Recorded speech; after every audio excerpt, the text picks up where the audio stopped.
तस्लीम रहमानी, नुपुर शर्मा और जुबैर, ये तीनों कनेक्टेड हैं। एक टीवी डिबेट के दौरान तस्लीम रहमानी ने शिवलिंग को फवारा कहा।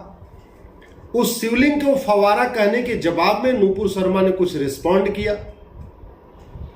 और जुबैर ने तस्लीम रहमानी का वीडियो ट्वीट नहीं किया, बल्कि नुपुर शर्मा का एक सिलेक्टेड वीडियो जब वो रिस्पॉन्ड कर रही थी उसको ट्वीट कर दिया। उसके बाद देश में क्या क्या हुआ, कन्हैया की हत्या हुई, उमेश कोल्हे की हत्या हुई, पूरे देश में और कई जगह चाकूबाजी हुई, पूरे देश में तनाव। तस्लीम रहमानी के खिलाफ कोई एफआईआर नहीं, कोई गिरफ्तारी नहीं, आराम से बैठे हुए हैं, टीवी में डिबेट कर रहे हैं, जिन्होंने इसका बीज बोया था।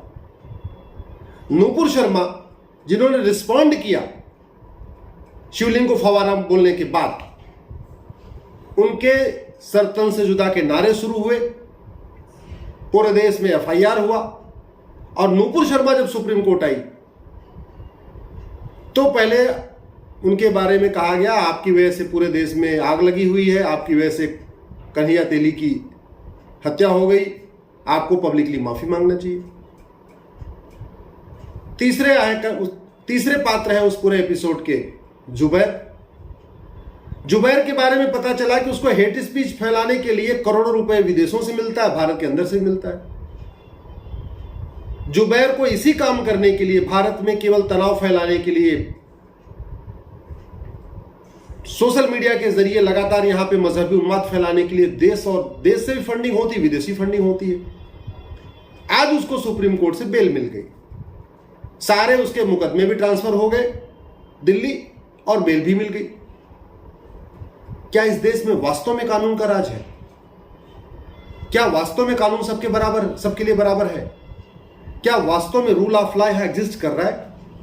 अगर रूल ऑफ लॉ एग्जिस्ट कर रहा होता तो सबसे पहले तो जो मुख्य सूत्रधार है तस्लीम रहमानी, वो जेल में होना चाहिए था, वो तो नहीं है। दूसरा, जिसने विदेशों से फंडिंग लिया भारत में जहर बोने के लिए और आज से नहीं कई सालों से ले रहा है, उसको बेल नहीं मिलनी चाहिए थी।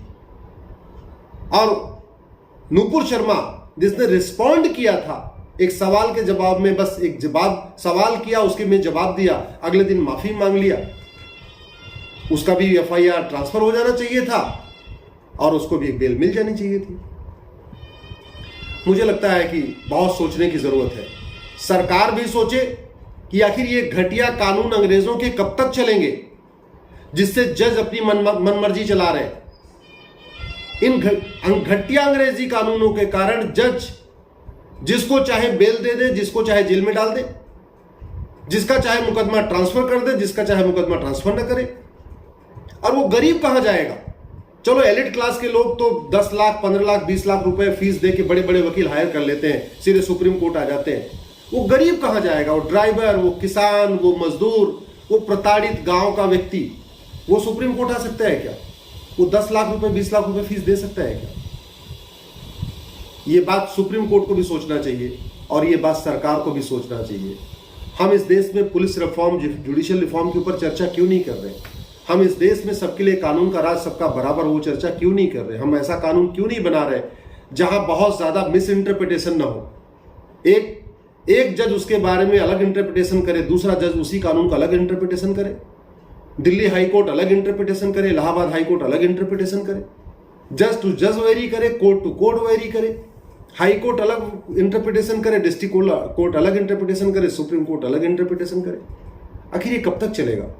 75 साल हो गए आजादी के, अंग्रेज चले गए, लेकिन हमारा high court, supreme court, district court, थाना, तहसील तो आदि अंग्रेजी कानूनों से चल रहा है। सोचिएगा इसको।